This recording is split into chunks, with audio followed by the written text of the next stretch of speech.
साथियों, वैसे तो मैं हर शनिवार किसी न किसी लाभार्थियों की श्रेणी से बात करता हूं, लेकिन आज जो मैं बात कर रहा हूं वो केवल लाभार्थी नहीं बल्कि एक व्यवस्था परिवर्तन के साक्षी है, और एक ऐसा व्यवस्था परिवर्तन जो शायद किसी ने सोचा भी नहीं होगा।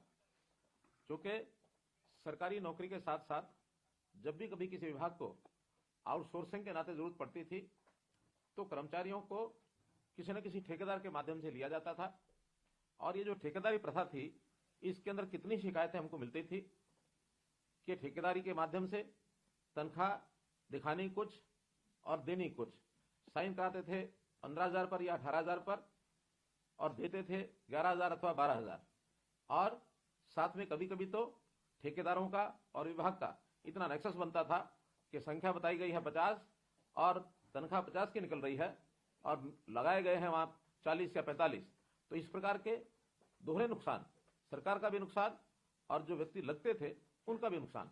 और कभी कभी तो नाम किसी का दिखाया जाता था और काम करने के लिए किसी और को भेज देते थे। रामचंद्र का नाम बताया, श्याम प्रसाद ने काम किया और मोहन प्रसाद को पैसे मिल गए, और ये झगड़े लगातार बने रहते थे। आखिर ये सारी चीज जब ध्यान में आई तो हमने उसमें इस प्रकार का कार्यक्रम चलाया जिसमें सभी को सुविधा हुई, सरकार को भी लाभ हुआ और काम करने वाला व्यक्ति वो भी निश्चिंत होकर के काम करने लगा। हमने शुरू किया हरियाणा कौशल रोजगार निगम, और इस कौशल रोजगार निगम के माध्यम से एक प्रकार से ठेकेदारी प्रथा उसकी समाप्ति हुई, जो कि बहुत से ऐसे कर्मचारी संगठन जो थे पहले से मांग करते थे कि ठेकेदारी प्रथा को समाप्त किया जाए। इसमें जो लोग पहले से लगे हुए थे उनको भी उस ठेकेदारी प्रथा के माध्यम से उनके जो सब लाभ वो उनको मिलते नहीं थे। न उनको ईपीएफ मिलता था, न ईएसआई का लाभ होता था, और न ही लेबर वेलफेयर फंड के माध्यम से उनके परिवारों की चिंता की जाती थी। जब हमने ऐसे पुराने सब लोगों को भी हरियाणा कौशल रोजगार निगम अर्थात HKRN में उनको पोर्ट कर लिया है, और नए भी लोगों की जो आवश्यकता डिपार्टमेंट्स की थी उसकी पूर्ति भी HKRN के माध्यम से ये की जा रही है। अगर मैं संख्या के बारे में बताऊं तो आज 1,08,000 लोग ऐसे हैं जो पहले से काम कर रहे लोग वो HKRN पोर्टल पर पोर्ट हुए हैं, और 17,785 ऐसे नए लोगों को भी इसमें रोजगार दिया है। तो इस प्रकार से एक पारदर्शी तरीके से इस काम को किया गया है। अब जो नए लगते हैं उनको कोई किसी की सिफारिश से, न किसी अधिकारी अफसर से बात कर रही है, न किसी नेता की सिफारिश से, बल्कि एक मेरिट के आधार पर उनकी परिवार की आय कितनी है, व्यक्ति की योग्यता कितनी है और व्यक्ति रहता कहाँ है। क्योंकि कम आय होने के नाते से योजना बनाई गई कि जहां व्यक्ति की आवश्यकता है काम करने की, उसी ब्लॉक या उसके आसपास का व्यक्ति ही नौकरी मिले, ताकि इतनी कम आय में अगर वो 100 किलोमीटर 150 किलोमीटर दूर जाता है तो उसके आने जाने की कठिनाई या वहां रहने की कठिनाई, इसको भी हमने ध्यान किया है। तो इस प्रकार से हमने जो पहले चरण में ऐसे लोगों को नौकरी दी जिनकी परिवार की आय 1 लाख रुपया या इससे कम थी। दूसरे चरण में 1 लाख रुपए से लेकर के 1,80,000 रुपए तक की जो आय के परिवार थे उनको नौकरी दी है। तो ऐसे जो सब एक योग्य प्रकार से इस काम को हमने आगे बढ़ाया है, और न केवल नौकरी दी बल्कि इसके बाद हमने जो सरकारी कर्मचारियों को सुविधाएं मिलती हैं उनमें भी बहुत सुविधाएं दी हैं। 10 आकस्मिक अवकाश, ऐसे ही 10 मेडिकल अवकाश, और महिला कर्मचारियों के लिए मातृत्व अवकाश, इसकी भी सुविधा हमने दी है।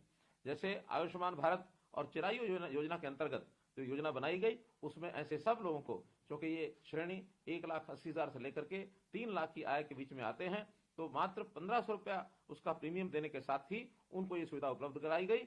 1,500 रुपया एक साथ देने के बजाय मासिक 125 रुपया अपनी सैलरी में से कटा करके और इस सुविधा को इनको मुहैया कराया गया है, ताकि स्वास्थ्य की दृष्टि से ऐसे सब परिवारों की ये जो आयुष्मान योजना 5 लाख रुपए प्रति परिवार, इसका सुलभ एक व्यवस्था इनके लिए की जा सके। केवल इतना ही नहीं, तो हमने इस पोर्टल के माध्यम से प्राइवेट नौकरियों को भी यानी एक प्रकार से देने के लिए योजना बनाई है। जो प्राइवेट एंटरप्रेन्योर हैं, उद्योगपति हैं, वो भी इस पोर्टल के माध्यम से नौकरी प्राप्त कर सकते हैं। और साथ ही विदेश में रोजगार के लिए भी, क्योंकि युवा शक्ति बहुत बड़ी आकांक्षा रखते हैं कि हम विदेशों में जाकर रोजगार करें।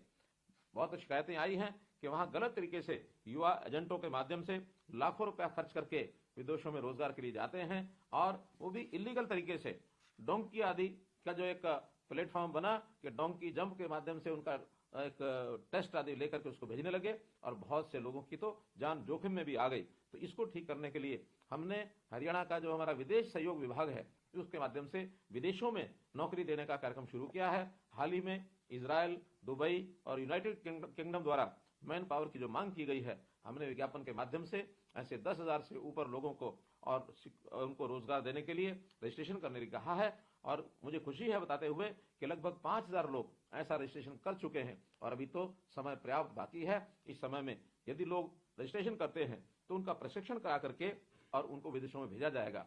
25 से 40 साल के युवा युवतियां इसके अंदर अपना आवेदन कर सकते हैं और इन देशों में श्रमिक, सिक्योरिटी गार्ड, स्टाफ नर्स आदि के जो काम हैं इसको जो है उनके अंदर भेजा जाएगा। तो इस प्रकार से इस कार्यक्रम के माध्यम से जो इलीगल तरीका युवकों को विदेशों में भेजने का, चाहे कबूतरबाजी है, डोंकी है अथवा गलत तरीके से विदेश भेजने के लिए जो उनको प्रोत्साहन दिया जाता है वो रुकेगा। और हमने तो यहाँ तक भी कहा है कि विदेश जाने के लिए जो नौजवान हमारे जो पढ़ाई करके कॉलेज से अथवा यूनिवर्सिटी से निकलते हैं ग्रेजुएशन पोस्ट ग्रेजुएशन के बाद, उनको फ्री पासपोर्ट देने की व्यवस्था भी मैंने की है।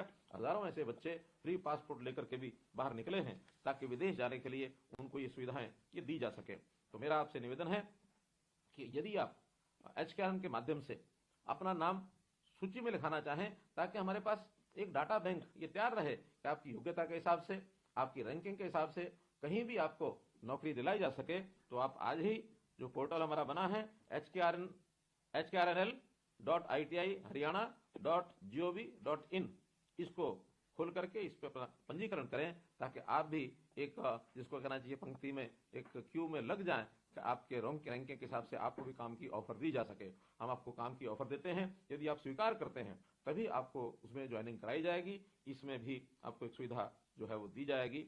हम जानते हैं सब कि सरकारी नौकरियां उनकी एक सीमा है, क्योंकि हर वर्ष 20 से 25,000 नौकरियां ही मध्य ऑन एवरेज ये निकल पाती हैं।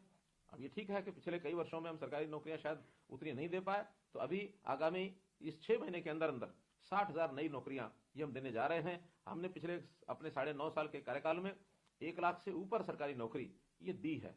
फिर भी जिनकी बारी सरकारी नौकरी में नहीं आती है उनको HKRN जैसा प्लेटफॉर्म यदि सुविधा इसकी मिलती है तो उसका जरूर उपयोग करना चाहिए। ट्रांसपेरेंट हमारा इस पोर्टल को किसी भी मानवीय हस्तक्षेप के बिना चलाया जाता है।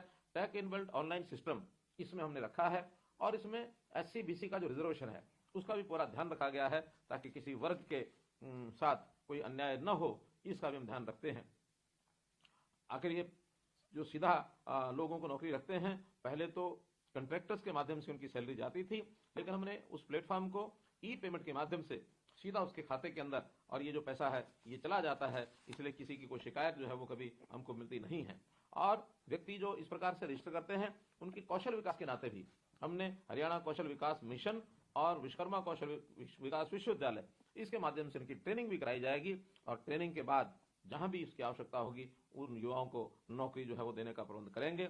इस वर्ष 2023-24 के अंदर हमने एक टारगेट रखा था कि हम 2 लाख बेरोजगार युवाओं को इस राष्ट्रीय कौशल योजना के अंतर्गत और काम दिलाएंगे। और आपको बताते खुशी हो रही है कि उसमें 80,000 युवकों को हम लोग काम दिला चुके हैं और शेष प्रक्रिया जारी है और ये 23-24 समाप्ति तक हम इस 2 लाख के टारगेट को पूरा अवश्य करेंगे। आप लोग इसमें जो लोग सहयोग करें, जो लोग इसमें भाग लेना चाहें जरूर भाग लें। और इस जो HKRN का हमारा पोर्टल है, इस पोर्टल के माध्यम से हर किसी युवा बेरोजगार युवा को हम जो लाभ पहुंचाना चाहते हैं वो पहुंच सकेगा। अब वो सिस्टम खत्म हो गया कि सिफारिश और बाबूशाही, उसको दोनों को मैंने बंद किया है। और आपको जो इसमें अनुभव आया होगा, मैं निश्चित रूप से जानना चाहूंगा कि आपका अनुभव इसमें कैसा रहा। आपसे जो बातचीत